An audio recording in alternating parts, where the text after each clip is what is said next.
Hey everyone, it is your host Damien here from Hybrid Heroes, and this is the HYROX Heroes podcast, where we talk everything that you need to know when it comes to getting ready for your next HYROX race. Excited to have you here, and let's get into the episode. And today I'm going to be recapping HYROX Brisbane. It was such an incredible event just over 7 days ago now from this podcast. So we're going to talk about HYROX Brisbane, some of the things that went down there. And also what I'm going to dive into is we're going to talk about, because we had a lot of success at this event, not only from the athletes I work very closely with, a lot of our clients and athletes on our training app also set a whole bunch of new PBs. And what we can see just in the community of HYROX, and watching other people continue to set records and grow in this space as well. So we're going to talk all about it. And what you're going to be able to take away from this is what you can start to focus on and introduce into your own training, right? That is going to allow you to continue to get better at HYROX as well. Because, especially HYROX is growing, and a lot of people now that we're involved with are now getting into, their second, their third, their fourth race. So how do we keep making those improvements? What do we keep focusing on? It's very clear. It is so clear now what you need to do. And it's actually very simple as well. So we're going to dive into it today. It's going to be a great episode, and I can't wait to share all of it with you. But let's kick off. HYROX Brisbane. Brisbane is just going through a cyclone at the moment, which is crazy, because when we were there just over 7 days ago, it was just like beautiful weather. It was calm, it was sunny. Being from Melbourne, where our weather is always hot and cold and changing all the time, it's always amazing to head up to Brisbane. And the event was awesome. It was at the convention center there in Brisbane, and they made it bigger this year.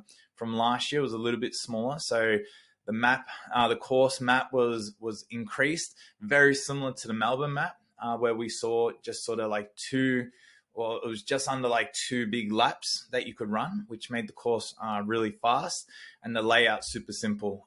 So the actual course was great, and we saw plenty of records being broken there as well, which was really, really good. Like myself and our crew, we just come off the Auckland race, and Auckland was a 1 lap outdoor race. It was super tough course. The sleds were super hard, and coming to Brisbane, where the course was a bit quicker, the sleds moved a bit quicker, which confirmed that Auckland was hard. So if you did HYROX Auckland and you thought the sleds were challenging, they were super challenging. We can confirm. But that's all part of it. That's part of the sport as well. We're forever learning that every course is, yes, it's the same event, right? But there are faster courses, there are slower courses. But that's the beautiful thing about sport, is you just got to make do with what you have at the event. Some things that happen is a couple of our athletes that we coach here, Gabrielle and Nicola. If you haven't seen them, they are doing women's pro doubles here, and they've smashed it. They won their event. They qualified for World Championships, or in the Elite 15, and they set another APAC record. So they're beating their own records every time. So that's their third win, which is crazy. So it was awesome to see those girls get that win. We had Gab and her husband Jordan compete in mixed doubles for the first time. So I did mixed doubles with her all last year. So her husband Jordan, again, which is a really close friend, he's been training super hard, and they cracked that sub 60 time there in the mixed pairs. And the mixed pairs in Brisbane was such a stacked field. We had Joanna, she was there doing it with Hunter McIntyre. Tia Toomey did it with James Newbury. There was just countless. There was so many big names in there. A lot of people from CrossFit have been coming over to HYROX, which is awesome to see. And these guys are absolutely throwing down. And again, the pace is just increasing quicker and quicker, which is getting ridiculous. So, just to get sub 16 mixed pairs used to be a world, a qualifying time. where Gab and Jordan, I think they got like a 58 something, and it wasn't even enough to qualify, which is crazy. So Brisbane was a stacked field, so it's a very competitive field there, which was really good to see as well. I went and did my men's pro solo as well. So I got a 1:15:52. I should know this off the top of my head. So just under 1:16. So I got a new PB there as well, which was really good. And it was an improvement because I did a 1:19 in Auckland. So to increase it a little bit here, was really, really good just 4 weeks after. So, a lot of success. The hybrid heroes crew, our immediate crew, we all headed up there, and we all had a really, really good weekend. And so many people now, like our training app, Hybrid Heroes training app, is growing. We're getting more and more people onto the platform. More and more people are going through the training, and it's been really awesome to see the feedback, to see people getting their PBs. But more importantly, and this is also another big thing, is people feeling good about it. Because one thing I see a lot of, and hence why we help people, is a lot of people do it the hard way. They just kill themselves. Training's hard, the event's hard, running's hard, and then they're just glad to get it done. But to feel good in training and to feel confident and capable, and then do an amazing event, and then feel like you want to go again and go back into training. Like a lot of us, we talk about how we fall in love with the training so much that the event is amazing, but we just want to get back to training because that's our routine and our consistency. So that is a big key thing, and that's already going to be, I guess, a lesson to learn. That is, if you're doing HYROX and you're on your journey, but it just feels hard, like every day is hard, like training's hard, you feel like you're tired all the time, you're hanging on for dear life, and you're just trying to like get to the event, like there is some fundamentals, right, that are going to be wrong. And we're going to talk about this all now, which is going to be great news. So we shall dive into it. And I guess, every race we do, and this is the great thing now, is we're learning. We're always very heavy on reflecting and looking back at, like my race, the people I work with race, that I'm close to. I'm looking at the data of all our athletes on our training app, and it's, I'm privileged to be in that position that I'm constantly being able to sort of see, what everyone's doing, what's working, what's not working, how can we learn, how can we get better, and we start to really just see the common factors with everything. And HYROX as well. And I'm not talking about, like the elites, right? The elites are like 0.02% of the, the people who do HYROX.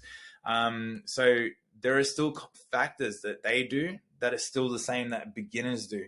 And for most people that are listening to this podcast and that we work with, they're beginners to intermediates at best. And there's only very few advanced people. So the factors that I'm going to go through and talk about now, and this is probably surprising to a lot of people, is the advanced people, if anything, and are doing probably even more simple things than a lot of beginners.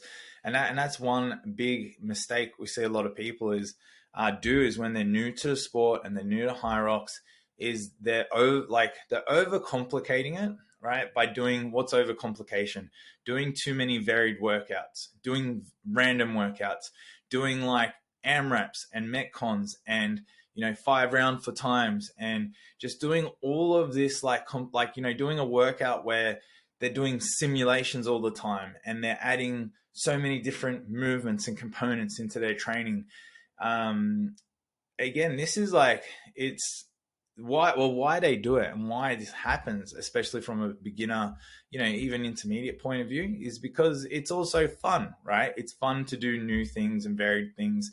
And because you're still trying to develop a lot of skills, you want to sort of throw yourself at a lot of stuff, right? And this is so important, right, for skill development.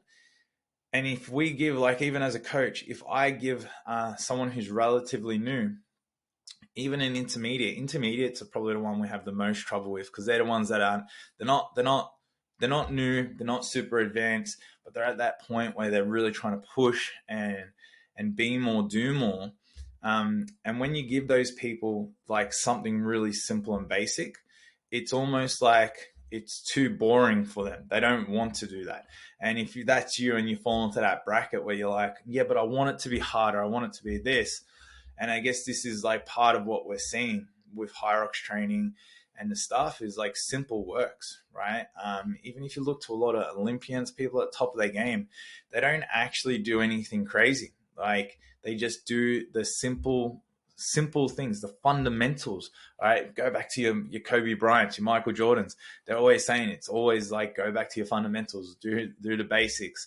So that is one thing that we're seeing is a continued part of our success is following simple training structures, right? And also the great thing about simple training structures is because they don't sway or they don't change dramatically over time, you can do it for a longer period of time, because if you're always orchestrating this very complex, intricate, like let's call it a 12-week program, to then design another one and another one and another one, that gets really hard to do even from a coaching point of view, let alone if you're just the athlete figuring it out as you go. It's like, how do you keep building on that?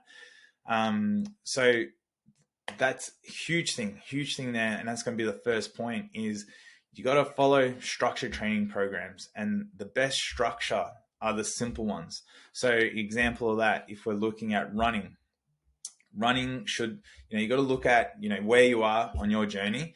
Do I need to work on endurance first, right? And this comes back to the principle. You got to be able to, you got to be able to walk before you can jog before you can run before you can sprint, right?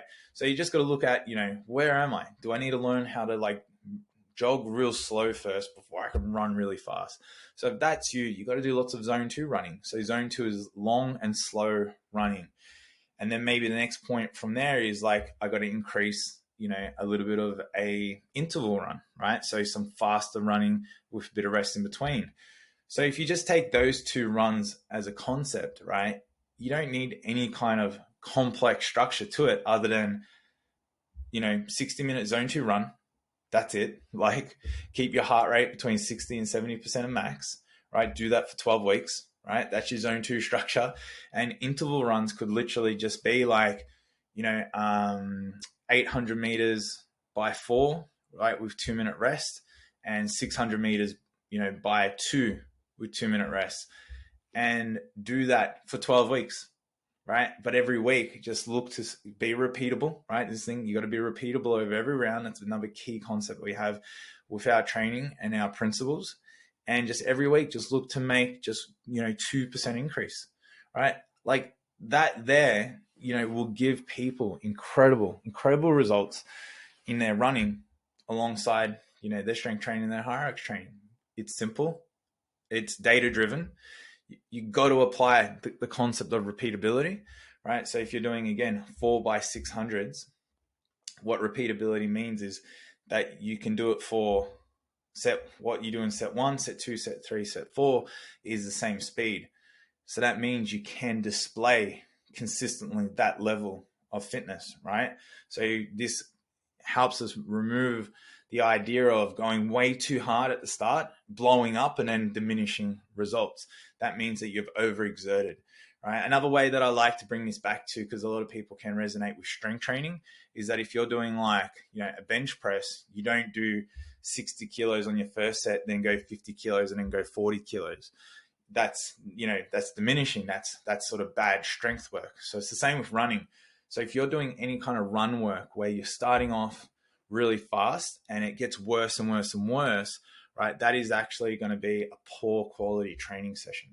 So you see how if we actually slow you down, create repeatability, and then every week as you adapt, because your body adapts to it much better, you get a 2% increase. You could be doing those 600s, let's call it at 3-minute 30 pace or 4-minute pace.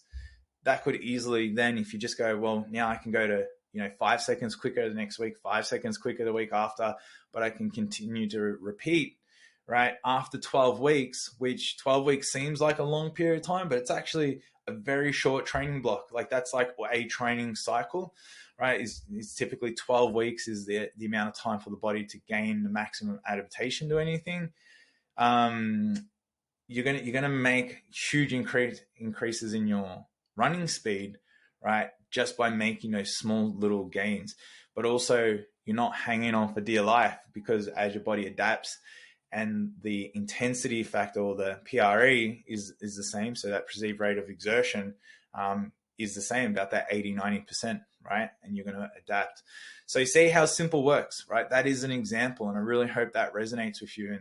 And what we are doing with the guys that we train and in our training programs is we put structures like this that allow our clients, allow our athletes to then create consistency and actually create, like, make improvements based on measurable data. That is the biggest thing.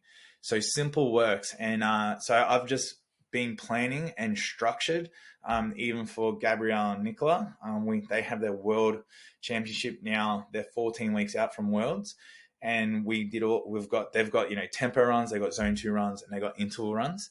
And we used very simple, very similar sort of structures to this over that time period. And so even when we look at it, we're like, wow, this is brilliant, because it's so easy, it's simple. But the takeaway, and this is the biggest thing when it comes to simple structures, is it's all in the execution. Is 100% then in showing up and making sure that you hit your numbers and you execute to high quality. So that is going to go a little bit into the next thing I want to talk about.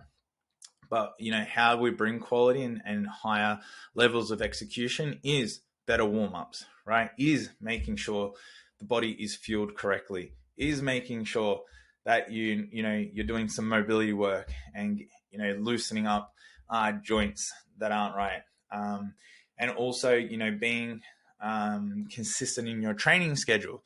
So we don't want to be frantic and just fitting it in where we can. Is actually putting time aside each week to make sure that, you're getting your quality training in, where I know a lot of people are just trying to squeeze it in, where it's like actually just creating some time for you to get in your training allows you then to focus on that session more, rather than already focusing on the next thing you got to do, or stressing about work, or so forth. So again, the execution is key, but simple works. All right. So again, if you're someone who potentially you have this complex training program, right, or even you're unsure of how to move it, there is nothing wrong with simple. There is nothing wrong with boring, and we're having the success with it. But even the people at the top of the game, this is like the secret, right? The secret. It's not a secret, but it's, this is the thing, is like simple works, right? Which is really, really cool. All right, we're going to talk about another key of success, right? So that's number one. So the second thing that I've relearnt, this has been like another awakening back on my journey, is the importance of nutrition. Like, wow. So I guess, I've been a coach for 17 years. I've tracked food. I've eaten a lot of food, and food plays such a huge role, and good quality food. Over the years, I've learned how to, a lot of the food that we have in the house is really high quality food, like vegetables, fruits, a lot of lean meats, good whole grains, all those sorts of things, right? And with this style of training and hybrid training, so if you're here and you're training hybrid, right, you're burning a lot of calories, right? Yet going out for runs, you're doing, like we said, zone 2 runs, you're training at high intensities, you're doing strength training, you're doing HYROX. There is so much output. There is so much output. And I know this is like, I'm not going to talk for absolutely everybody, but I'm going to talk for most people. There is also a degree that we love this style of training because, yes, it makes us feel good. Yes, we love the challenge. Yes, we love the style of training, right? But we also want to look good, right? I think as a human, to say that you don't want to feel confident and looking good doesn't contribute to feeling better about yourself, I think would be, not fair to say, right? And it's not a bad thing, because if you can look good and feel good and have more confidence and be a better, happier version of yourself for it, that's going to allow you to just, go and live life better, rather than being someone who's insecure and doesn't love themselves and is shy. And, so That does not mean you need to have a six pack to be happy. But I think working towards an improved version of you, working towards a version of you that's controlling your body weight, that's controlling your fluctuations in energy through good food and nutrition, whether that's 10% body fat, whether that's 20% body fat, it doesn't matter, as long as you're being healthy with your food choices, and fueling yourself properly, right, is going to be such a huge thing. So the importance of nutrition, because our training has increased, like I think right now, myself and again the people that we're training with, which we're training at a very high level, is we're doing like 10 sessions a week, which is huge. Most people do, 4 to 5 sessions a week is huge. Some people stretch it to 6. But again, we do this because we have the luxury of this is our job, right? Which is amazing. But the output is really high. And I always love, what I've always loved about training at the highest level is you get to learn so much more about the body. When the body is on the maximum stress, maximum output, maximum load is when everything really does get highlighted. And for me, I had to relearn this importance because I was just eating what I thought I needed to eat, and I was fueling my training and I was feeling good. But I've been really fortunate enough to be surrounded by, again, really great athletes, really great people who not only are performing at very high levels, but look incredible. So there's shout out to Jake, to Jordan, to Gab in particular. They're like super lean, right? They're super fit. They're super in shape. Nicola as well. Like they're just all diced, right? But their output's huge. And the one thing that I noticed when traveling with these guys, and this is something that I was like, I had to learn, and I really want to share this with you, is like these guys, like literally we traveled to Auckland and they brought their scales. They brought their scales with them, and they're measuring their food and they're calculating everything that's going into their body. And I was like, okay, that's like cool.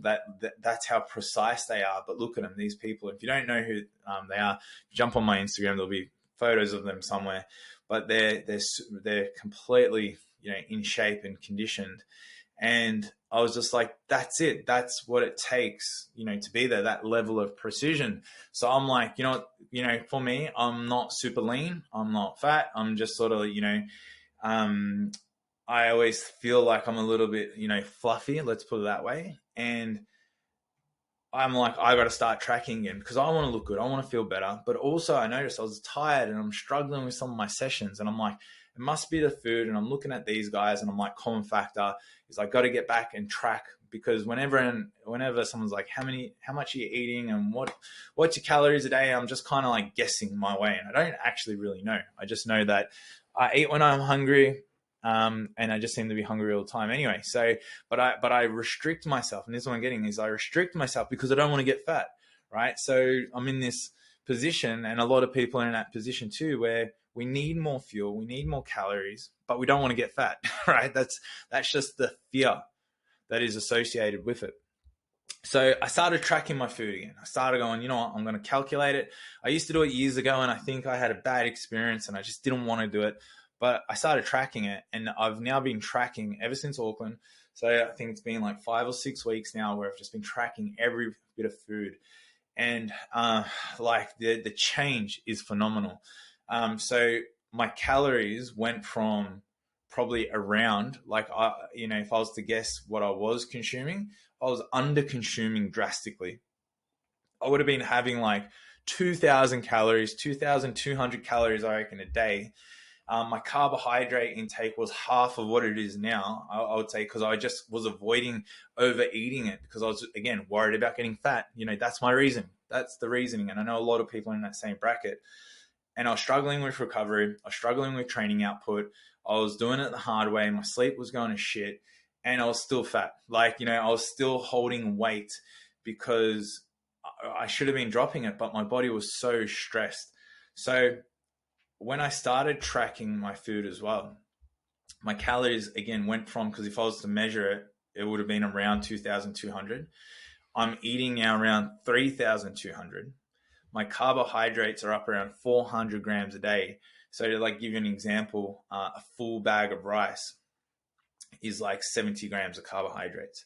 So I'm eating 400 grams a day now, which I'm having so much food. I'm eating so much food now. I'm like, how this is like crazy, right? And it took me a few weeks to adjust to eating more food. And because I'm tracking, my carbohydrates are up, right? So that is the thing that is fueling performance. That's going to allow me to recover and do all the amazing things.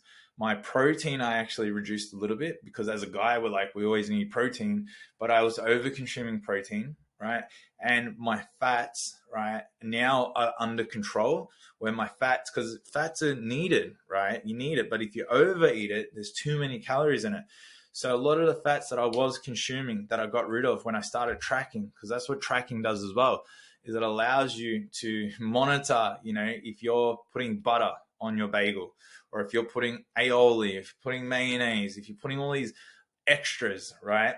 Because you got to type it in, you got to write it, you think twice about doing it.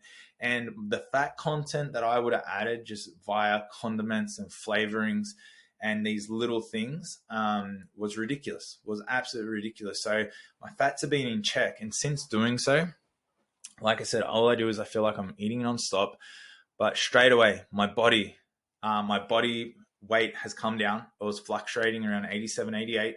It now sits under 87 all the time, right? I'm feeling way better. My stomach is flatter. I'm not bloated, right? I've got way more energy, immense amounts more energy. I'm recovering better. I'm sleeping better. I feel less inflamed. I feel less fat and fluffy, as a term, right? And I'm eating, it feels like I'm eating twice as much, right? Which is ridiculous. And again, this is something that I've learned because, if we look at Gabrielle, so those who know Gab, I'm going to use her as an example. She is, I think she's around 65-ish kilos, a bit more, not exact. But she's eating like 4,000 calories a day. And why I share that with you is because a woman who's training and output is eating 4,000 calories, where there are so many girls I know that are scared to eat more than 1,500 calories. Again, because we're this fear of getting fat, right?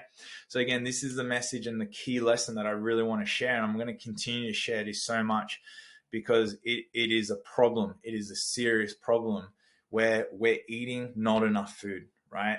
Women, you need to eat lots of food, right? This is going to help level out all your hormones. It's going to help get your period back.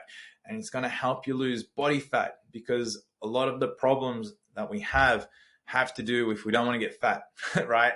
So we do all this hard training and we don't eat enough, right? Because we train hard because we're worried about getting fat.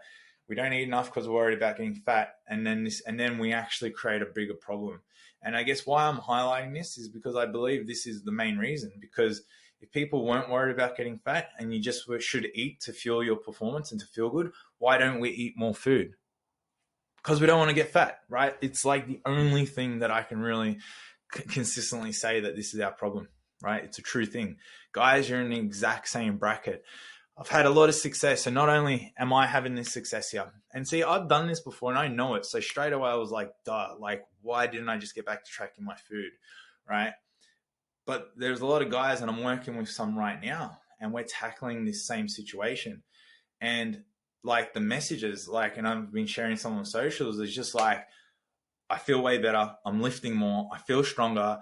My body weight is already like coming down. I'm feeling lighter. It's like I'm feeling leaner, and we've increased like their carbs from like 200 to like 400.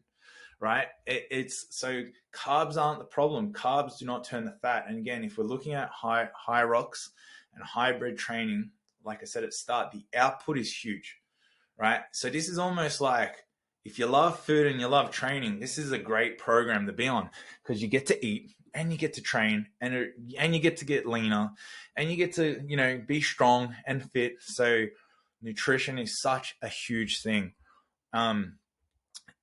If you do listen to Hunter McIntyre, so he's like world champion male at the moment. He did this Instagram post the other day, and he was just like basically saying, you think the top athletes are like eating like, you know, really good organic whole? He's like, no, they're eating Maccas, they're eating pizza, they're eating this, they're eating that.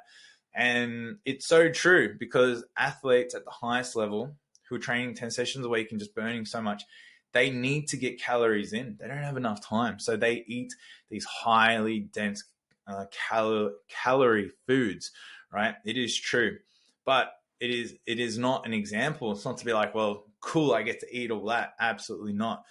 Like, if you can then get in your requirements, right, from tracking your food and eating good quality foods, that is where you then really will feel better, sleep better, hormones better, your output. And again, for a majority of us, we're not high level athletes. We're not like, you know, professional training 5 hours a day. So you definitely should not be eating all of those really high density foods. Does not mean that if you love KFC or you love a pizza or you love a big burger or brisket at your favorite place, that once a week you can't go and just indulge. Absolutely. And the thing is too, if you have like the whole idea of like this cheat meal is so fine, because your body as well, even if you have like a 10,000 calorie meal, which I don't think you will. Let's call it, let's be more realistic. You have a 2,000 calorie meal. Your body can't absorb all that fat, all those calories in one go. So if you only do that once a week and you go to your favorite place and absolutely go nuts, by the time you then go back to your normal nutrition the next day, normal training, like you'll definitely feel heavy and probably a bit slow, but you're not going to gain fat, right? And that's the thing when it comes to nutrition and training and everything we do in life, is our body, our result is always just the average of everything that we do, right? So that's why good food, good nutrition, tracking your calories, hitting them consistently, right, is going to give you a really great average, okay? Do we see the common factor here with nutrition and training? It's simple, right? It's just tracking your food, right, and hitting protein, carbs, fats, right? So if you do need more help with this, I'm actually going to put some details in the description of how to work out what we call like your BMR, so your base metabolic rate. So that's if you were to sit in a chair for 24 hours, that's how many calories you burn. So actually, I'm going to go through an example, but I will put the calculator in the description here, right? And this is, again, to show you how many calories we really should be eating. So I've got here an example, 65 kilo female who trains 5 days a week, right? So we want to work out her base metabolic rate first. So I've done the calculations here, right? And there's so many calculators. You can even just type in Google, ChatGPT, can you calculate my base metabolic rate? So for her, it's 1,400 calories, because it takes calories to keep the body awake and alive, right? Then we add on, she's training 5 days a week, right? She's an active girl. So it's added on also what we call her total daily energy expenditure, right? So it's times her base metabolic rate by 1.55. Again, calculations, it does it all. So her total daily energy expenditure, obviously this is just an approximate, right? But this is, you know, very thereabouts, is 2,170, right? So let's call it 2,200 calories. Now that is probably, you know, as accurate as it needs to be for most females, 65 kilos who are training hybrid 5 days a week. So, you know, if you're a girl, are you eating 2,200 calories, right? And are you okay with eating 2,200 calories? And some of you are like, absolutely, I probably eat a bit more. I probably eat that amount, but there will be so many of you that are like, that scares the shit out of me, right? So if we're looking at that, so that's 130 grams of protein, right? We're looking at 325 grams of carbs. And this is the healthy amount, a healthy amount of carbohydrates that you should be consuming, right? To fuel your training and your performance and to get leaner, right? And the fat intake would be 65 grams. So that is your 2,200 calories. So see, there's so many people, guys would be scared to consume 325 grams of carbohydrates, let alone females. But there is nothing wrong with that. And if you hit those calories, right, with your training consistently, you will see increases in energy, improved recovery. You will perform so much better, right? and you will eventually start to get leaner, right? And the thing is, if our weight stays the exact same, but now you're eating 2,200 and you want to lean out a little bit more, you can take 200 calories out of that. So you eat 2,000 calories.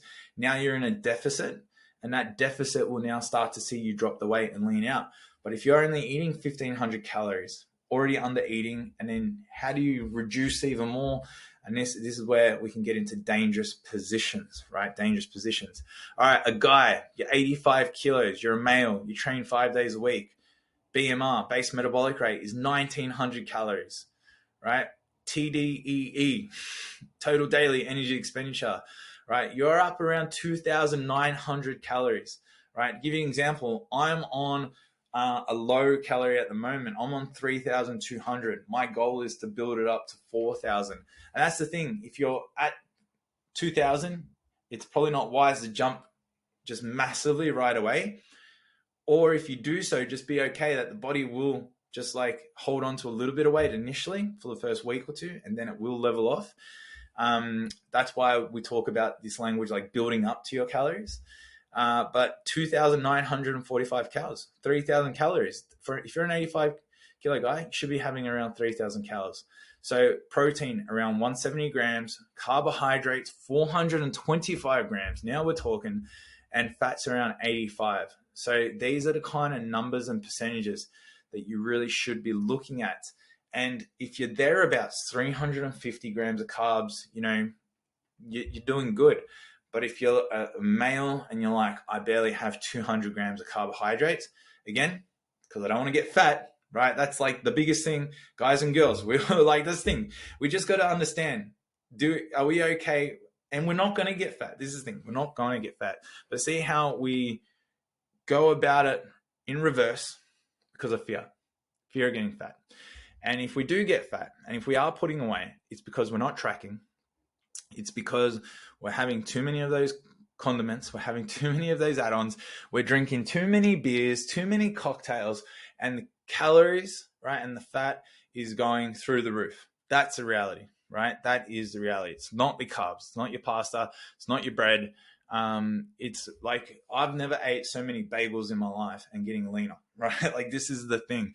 When you track, right, you then know exactly what's going into your body. Exactly. So guys, I'm really trying to, you know, drum this in, because if you get these concepts right, simple training structures, tracking, and just being consistent with your food intake, like you're going to improve as a human, as an athlete, so quick, so good, and you're going to feel incredible, right? That you're going to be like, I can't believe it was just this easy. Now, what's really cool too here is we now have an ability to help you with all your nutrition in our Hybrid Heroes training app.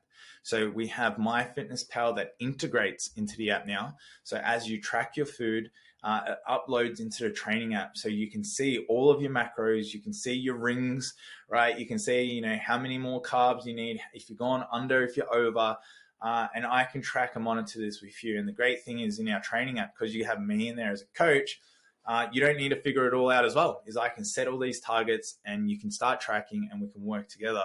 So it's obviously super easy to do on your own, but it's always good to work with someone, have guidance, and someone to keep you accountable as well. So this is what all of our, you know, athletes are doing.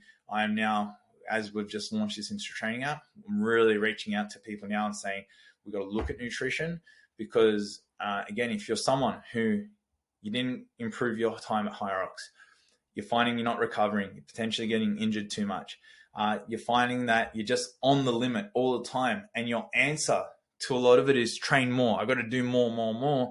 Well, it's no, it comes back to the quality, to the execution.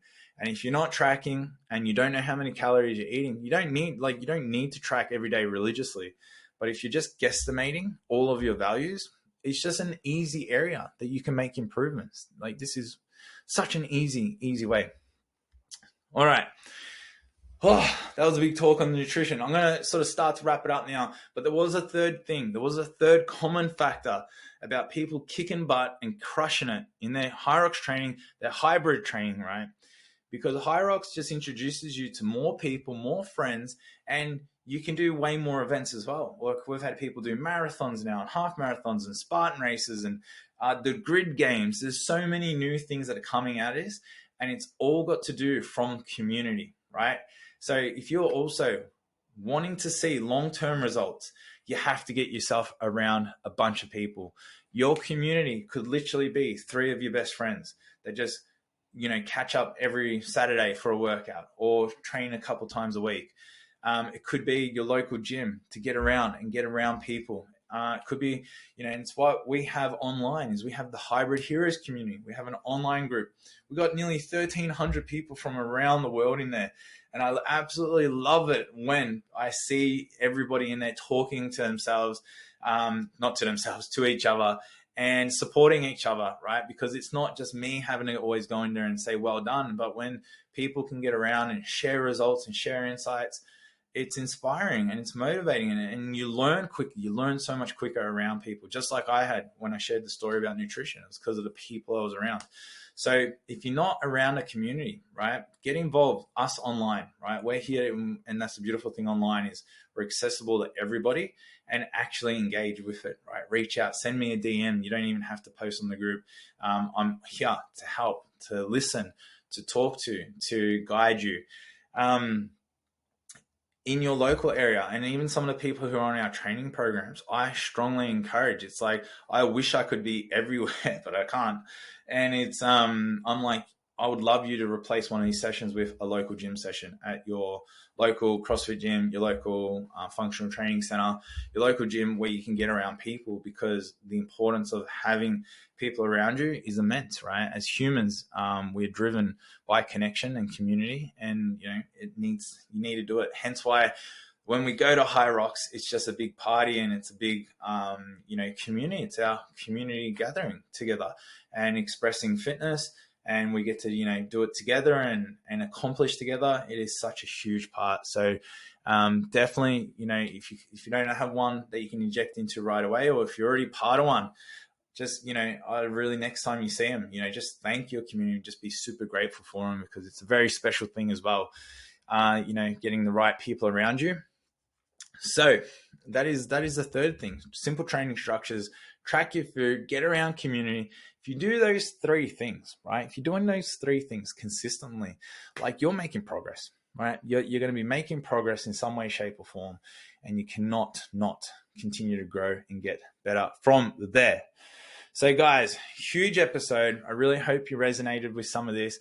If you do need help, if you do want to get involved with Hybrid Heroes, how you can do that is you can join our Hybrid Heroes training app. Link is below. We give you a 7-day free trial to come try us out, right?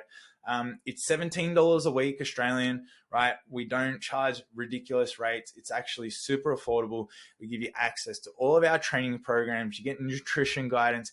You get training hub resources where I have videos on how to do movements. You get mobility routines. You get HYROX mastery videos that show you how to do every single movement. We cover everything, and we're constantly building and adding more in there. It is ridiculous, and it's cancel any time. Get involved. If you want to really get your HYROX training on point, Hybrid Heroes training app. We also have just an online community. So if you just want to connect, maybe you got your training sorted, you've got everything covered there, but you just want to connect with some like-minded people, join Hybrid Heroes online, our school group. I'll have the link below is there. It's absolutely free. Get involved there, introduce yourself, and we'd love to have you part of our amazing crew. Other than that, there's not much more to it. That's our 2 ways there. We have our podcast. We got our website where we've got other resources as well. Guys, thank you so much for listening. I cannot wait until the next episode. And other than that, guys, keep training hard, track your food,